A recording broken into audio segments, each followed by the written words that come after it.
Why doesn't anybody know anything about Charlie Kirk's parents? I just saw a video about this, and it had literally never occurred to me that no one is talking about. We have not heard from or seen footage of anybody other than Erika and the freaking vice president and Usha anywhere involved in the situation.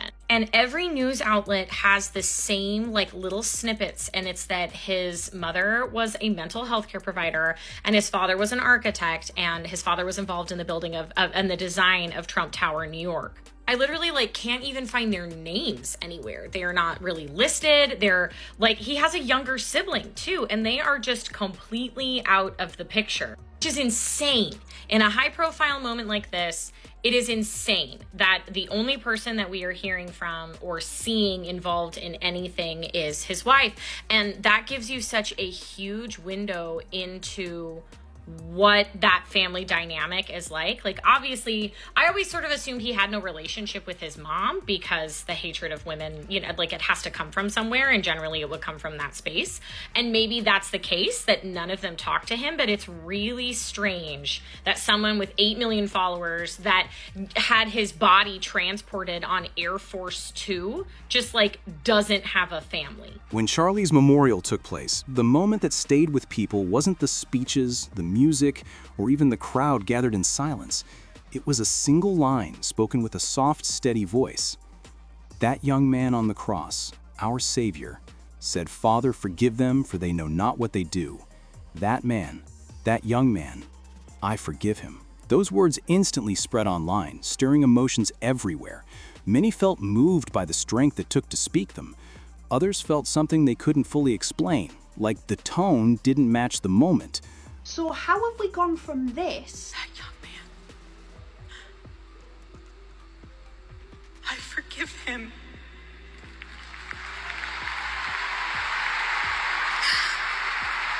Which was the 21st of September, and now 7 days later, we get this.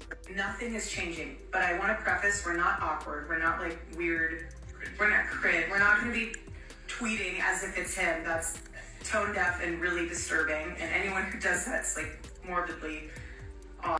Hey, we're gonna be doing about 5 more episodes a week now, so just tell the team and make sure that happens. 3 hours of this, 2 more hours of podcasting. There is just something that just doesn't feel right. It feels wrong. It feels off. And I am trying so hard not to over speculate, but it's hard when stuff like this is being put out to us. It's just not normal. It doesn't feel natural. I feel like we're watching a performance. It's almost like we're watching a movie unfold right in front of our eyes. And it's things like this that make me think that Charlie Kirk's assassination is so much bigger than we could ever imagine.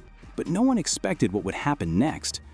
Because just 7 days after that emotional farewell, the mood surrounding this story shifted. Sympathy turned into confusion, confusion into debate, and debate into a storm that hasn't slowed down.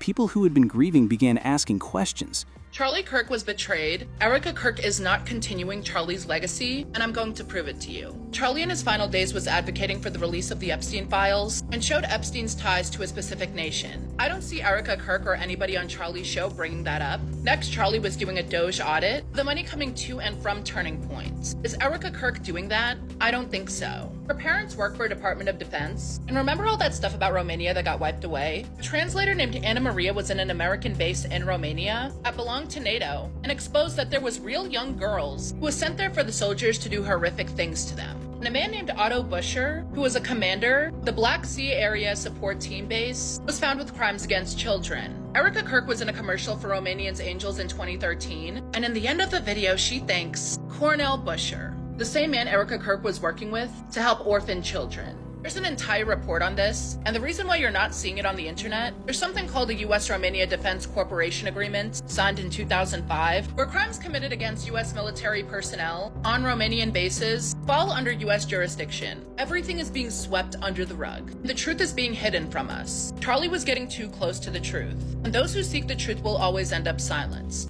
Videos surfaced, old clips were re-examined, and slowly, a different storyline began to form.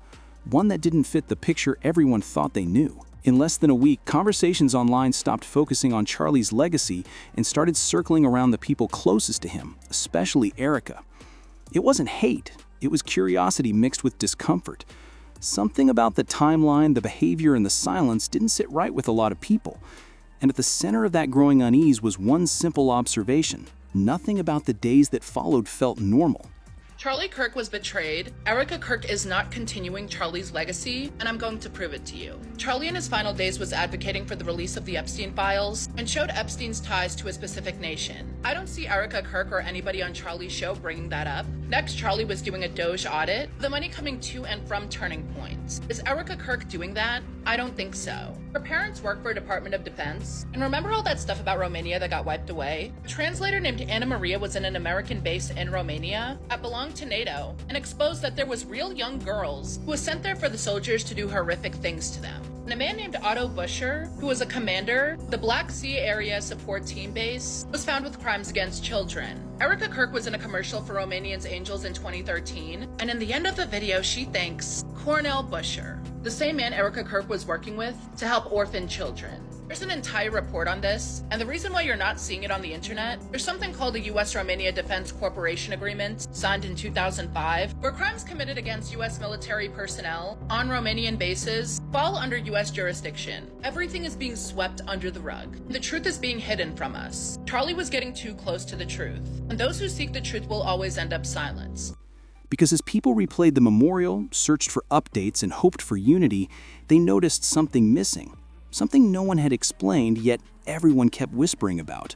Why did his parents say nothing? Before any of this noise, Charlie and Erika were seen as the ideal Christian couple. Their relationship was talked about like a faith-filled love story that God himself had arranged. They met in what was supposed to be a simple job interview. Erika, then known as Erika France, was a former Miss Arizona USA and a voice in the Christian space. Charlie was already building Turning Point into a national movement. But instead of a formal interview, it turned into hours of conversation about faith, purpose, and values. Within a year, they were inseparable, and to the outside world, their bond looked pure, intentional, and blessed. Their online presence supported that image. Matching family photos, Christian captions, messages about marriage, prayer, and God's calling. People saw them as proof that faith-based love still existed. Supporters admired their unity. Parents pointed to them as an example for their children. Many genuinely believed the two were perfectly aligned. But after Charlie passed, people began revisiting those same posts and videos with a different lens. Comments shifted from admiration to analysis. Some viewers said they noticed subtle signs of imbalance, moments where Erika appeared to be the one directing the tone of their public life. Others said Charlie sometimes looked tired, guarded, or unusually quiet next to her, though nothing obvious was ever shown. None of this proves anything. What it does show is how quickly a narrative can change. What once looked like a flawless Christian marriage now had viewers wondering if there were things they missed, ignored, or simply didn't want to see. And the more people looked back, the more they wondered, was this picture-perfect love genuine behind closed doors, or carefully managed for the world? As the internet kept digging, a new thread began to surface, one that pointed to tension long before the memorial, long before the silence, long before anyone outside the circle had a clue. According to people who claim to have been close to the family and former TPUSA staff, the divide didn't suddenly appear. They say it had been quietly growing for years, hidden behind smiles, prayers, and polished public moments. Behind closed doors, the story sounded different. These accounts describe a slow shift in the family dynamic after Charlie and Erika married. The warm, open relationship Charlie once had with his parents began to change. Friends noticed fewer family appearances. Holidays, gatherings, and even simple visits reportedly became less frequent. And the person people pointed to wasn't Charlie, it was Erika. Insiders say Erika gradually became the gatekeeper of the household, controlling who had access to Charlie, what was shared, and how their family life was portrayed. Some claim she wanted a tighter image, a more curated narrative, and very little outside influence. To those watching from the sidelines, it felt like the Kirks were being pulled apart in slow motion, without anyone daring to speak on it. But the detail that shook people most was the claim that Charlie's parents had tried to warn him early on. A quiet concern, a gentle caution, a feeling they couldn't shake. If that's true, it means this story didn't begin at the memorial. It began long before, when love, family, and control started clashing behind the scenes. And all of it would soon spill into the public eye at an event millions watched but didn't understand at the time. As theories grew, one video resurfaced and sent the internet into a frenzy. It wasn't new, it wasn't hidden, and it wasn't scandalous at the time. It was Charlie's Medal of Freedom ceremony. Why doesn't anybody know anything about Charlie Kirk's parents?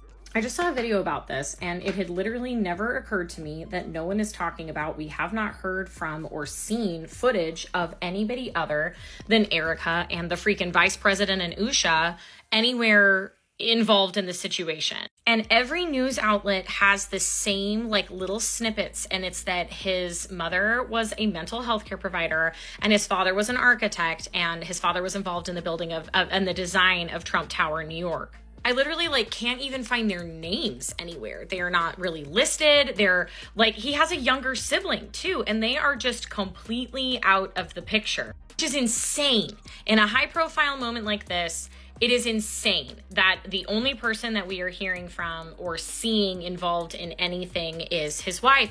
And that gives you such a huge window into what that family dynamic is like. Obviously, I always sort of assumed he had no relationship with his mom because the hatred of women, it has to come from somewhere, and generally it would come from that space. And maybe that's the case, that none of them talk to him, but it's really strange that someone with 8 million followers that had his body transported on Air Force 2 just doesn't have a family. A moment that should have been remembered for pride, honor, and family unity. But when viewers watched it again with fresh eyes, the tone felt different. The focus wasn't on the speech or the medal. It was on the space between Erika and Charlie's parents. In the clip, something felt off. The Kirks, a family known for warmth and closeness, appeared distant. Not emotionally, but physically. No shared glances, no warmth, not even polite smiles exchanged between Erika and her in-laws. They stood feet apart, stiff, almost strangers at an event that should have bonded them. Many who rewatched it said it didn't look like a family celebrating a milestone together. It looked like 3 separate islands trying not to collide. Body language breakdowns flooded TikTok. Frame-by-frame analysis filled Reddit threads. People highlighted how Erika positioned herself next to Charlie, while his parents seemed gently pushed toward the background. Others pointed out how Charlie avoided eye contact between the two sides, as if he was silently managing tension only he understood. Of course, none of this proves anything. Families have awkward days. Moments can be misread. But to the online crowd, this wasn't a single awkward moment. It was a puzzle piece, and when placed next to the other whispers, it didn't look like coincidence anymore. For many, this was the first visible sign that something inside the Kirk family had been fractured long before the rest of the world noticed. And what followed after the memorial only deepened those suspicions. Right after the memorial, when most people expected a period of silence, mourning, and privacy, something unexpected happened. Within just 7 days, the atmosphere around the story changed. Erika appeared not just composed, but operating with a level of control and direction that caught people off guard. The tone wasn't of someone stepping back to grieve.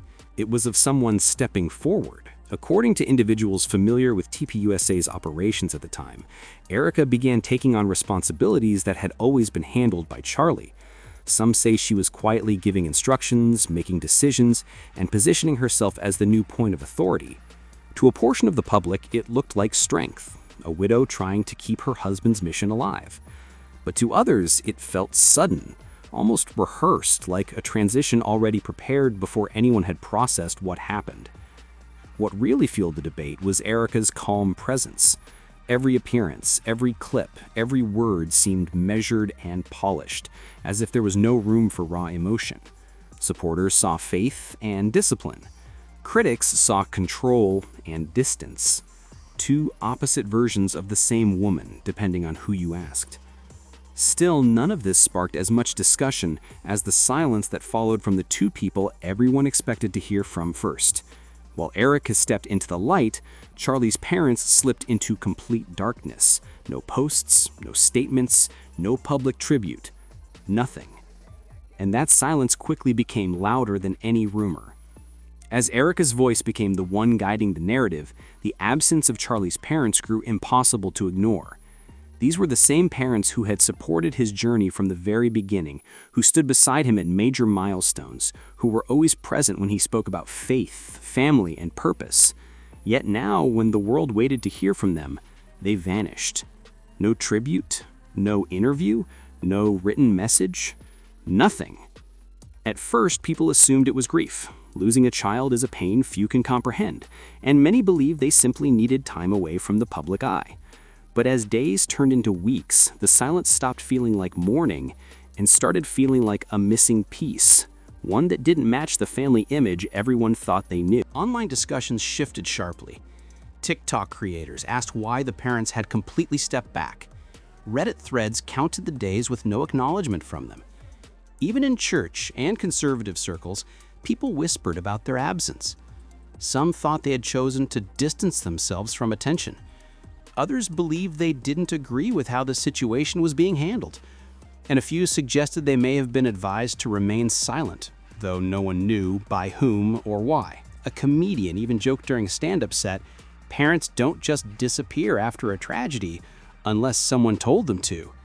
The crowd laughed, then paused because the joke didn't sound far-fetched anymore. But the moment that truly shifted public perception came when a claim began circulating online that the grandparents no longer had access to the children. No photos, no mentions, no signs of contact. That possibility hit people harder than any rumor ever could. The idea that Charlie's parents may have been quietly pushed out of their son's world was already difficult for many supporters to process. But when conversations online shifted to the grandchildren, the reaction was immediate and emotional. Viewers who had held back from judging earlier suddenly felt a personal sting. Grandparents being separated from their grandkids struck a nerve far deeper than any internet theory. Posts began circulating that the Kirks no longer had a relationship with the children. People pointed out how, in the past, the grandparents were often present in family moments, photos, gatherings, and celebrations. But now not a single sign of connection remained. No birthday mentions, no visits, no shared memories.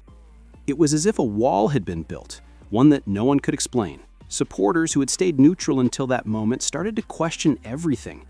Was this grief causing distance, or was the distance already there? And if it was grief, why hadn't that same silence extended to the public spotlight surrounding Erika? Then came the part that shifted this story from whispers to something more concrete: talk of legal action. According to multiple reports discussed online and in commentary videos, Charlie's parents had considered, or were already pursuing, legal steps to regain their place in their grandchildren's lives. The notion of a Christian family, once admired for unity and faith, now facing a courtroom to stay connected, shocked nearly everyone. This wasn't a rumor about personality or control anymore. This was family, blood, breaking on a level that felt irreversible. And if a family once held up as a model of Christian values could fracture like this, what did that say about everything the public thought they knew? What began as a heartbreaking loss has grown into one of the most uncomfortable and divided conversations online. Supporters, critics, and even those who were once silent are now asking the same thing. How did a family that preached unity, faith, and togetherness unravel so quickly? To some, Erika is a wife carrying her husband's legacy with strength.